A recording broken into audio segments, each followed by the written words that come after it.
I'm a dispatcher for the country fire and police, and it was when I first started working there that I learned the country holds auctions for items and property confiscated during crime events.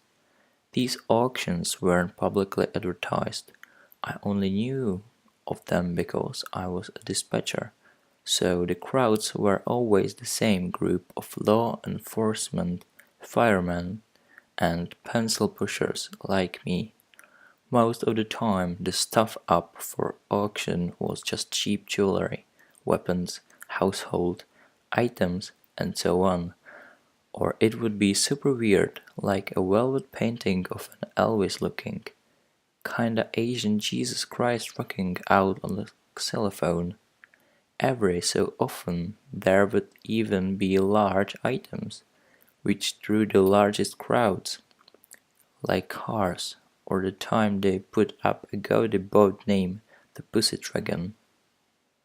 And it was during one of the large sale police auctions that I came to buy my first house, a house that I also helped size.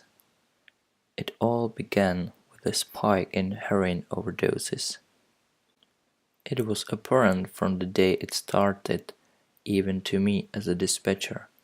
One day it was quiet, and then, all of a sudden, ambulances were racing all over the country to help unresponsive people in vehicles, at home with children, in retail bathrooms, even in the most rural places. This lasted for weeks. It was even on the national news, and we were able to help save a good deal of people. But not everyone made it back.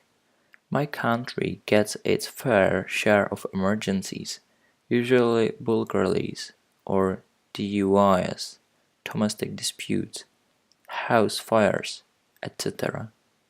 But this was the first time several jurisdictions had to join together with the FBI in order to stop it.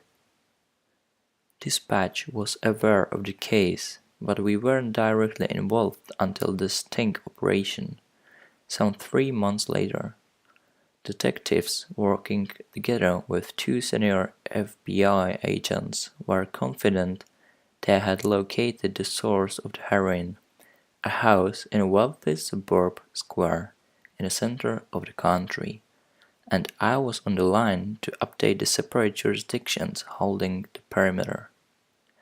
SWAT approached the house. The first explosion let us know it wouldn't be easy.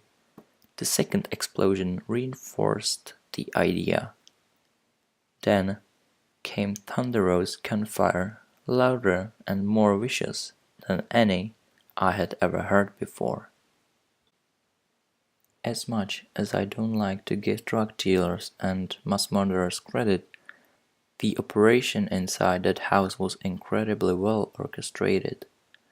The explosions were landmines that had been strategically placed in the yard, but that was only the beginning.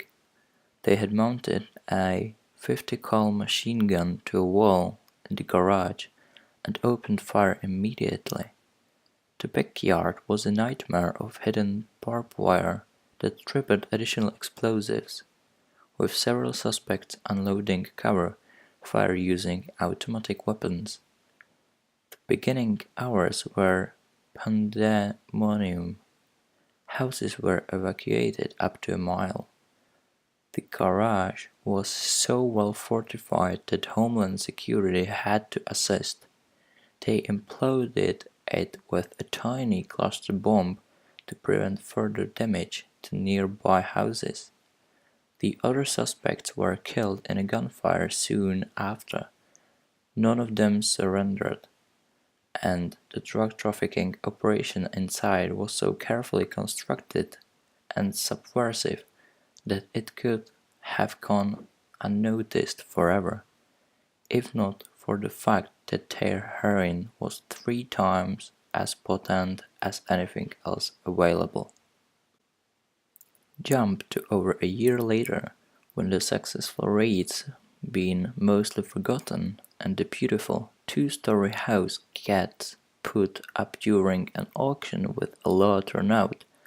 I had been saving up for a down payment on a house for quite some time at the time and had already been in contact with lenders to establish my price range.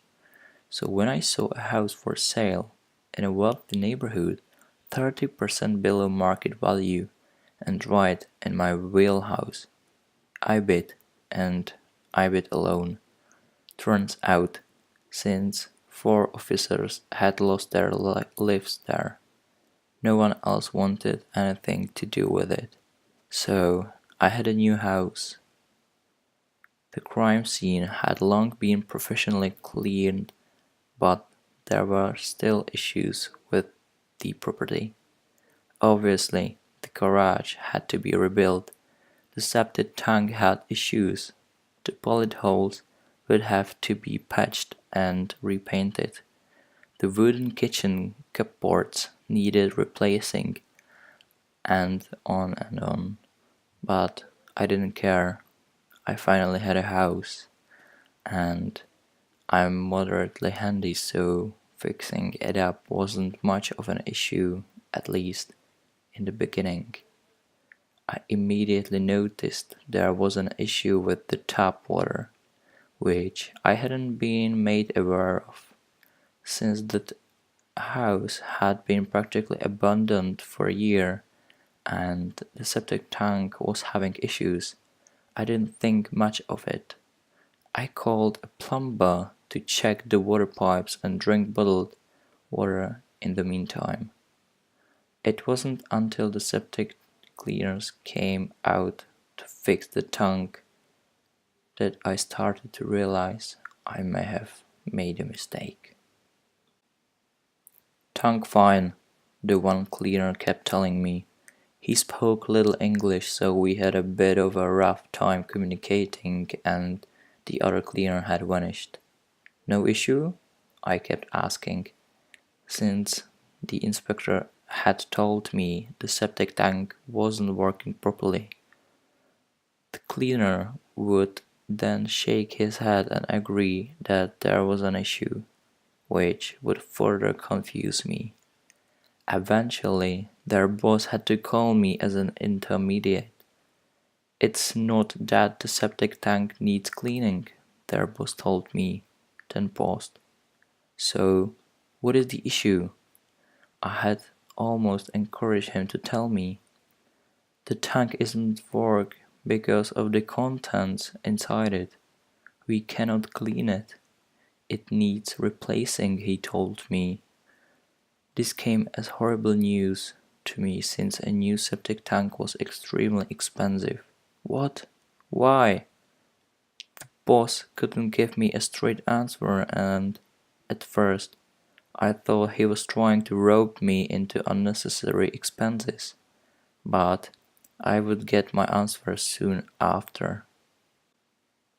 The plumber showed later that same day, and he turned on the faucet to find the water a grayish color. It stank too, almost like sewage. Weird, he told me, eyeing the dirty water suspiciously.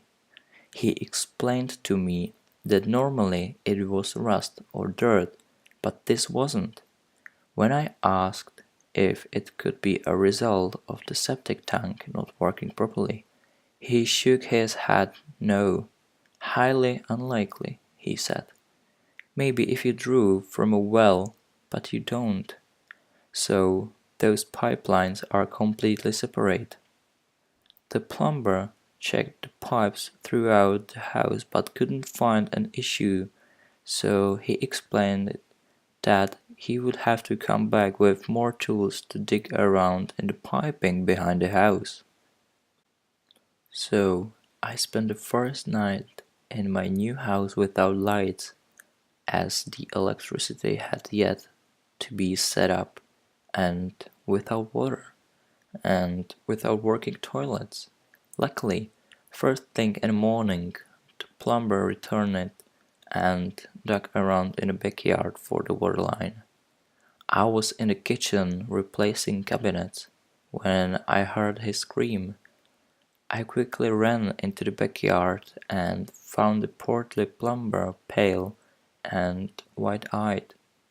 He saw the hammer in my one hand, which I had forgotten was still in my hand, and then the plumber took off in a sprint to his car parked around front.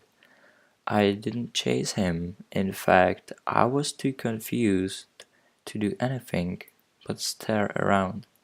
He had dug a large hole in the dirt, and I walked over and peered in. There was a pipe that had been dug out, and the plumber had wrenched the pipe open, and inside he pulled out what appeared to be a nest of dead black spiders. It creeped me out and it stunk to all get out, but it wasn't so scary that I would run. In fact, I got a bit closer since the spiders were long dead. I grabbed a nearby stick and began poking at them. When I realized they were all connected, further perplexed by this, I used the stick to try and dig it out of the pipe, but it was stuck, so I half climbed in the hole. The smell was overwhelming, like a porta potty had been lit on fire, but I covered my nose with my shirt and rolled up my sleeves. Up close, I could tell it wasn't dead spiders that I was looking at. The black clumps looked like congealed oil. I carefully bent down and leaned forward and slowly reached my hand inside the pipe. And that is when I felt something hard, but it was stuck. I pulled at it and it broke apart a little, and I freed a piece of the clock. I pulled out the rock-like hunk I had dislodged and tossed it aside and reached back in, trying to get a rest, and I tilted down further, pushing my hand in deeper. And it was then that I noticed something. The chunk I had removed from the pipe, it had a black, decomposing lip and teeth, one with a filling. The black clumps weren't a nest of spiders or congealed oil. It was hair. It was black hair that belonged to a skull that had been split in half, and I had just yanked out the lower jaw. Skin was still clinging to bone, but barely, like goosey flakes of old cake batter. The police were never able to identify the woman we found in the waterline. They weren't even certain how half of a skull had ended up in the waterline. They just assumed it to be a remnant of some human trafficking that had gone on there, but it wasn't for certain. Apparently, in the last year the house had been in police custody. Not a single person had used the water. To make sure there weren't any further issues, the borough paid to replace my septic tank so they could search it too. That night, in the candlelight of my bedroom, I began to doubt my choices. Half a school in a waterline, who knows what's in the septic tank? And I had started hearing weird cracking noises in the walls. It was probably just the house settling, sounds that all houses make, but when coupled with a half a decomposing skull in your backyard, anything can become scary. I had a rough time falling asleep. First thing the next morning, my phone woke me up. "You got a minute?" the local sergeant asked. He was a familiar voice to me. "Yeah, what's up?" I groggily responded, rubbing sleep from my eyes. "Is everything all right?" he inquired, a tinge of worry in his voice. Oh, yeah, I replied, fully awake.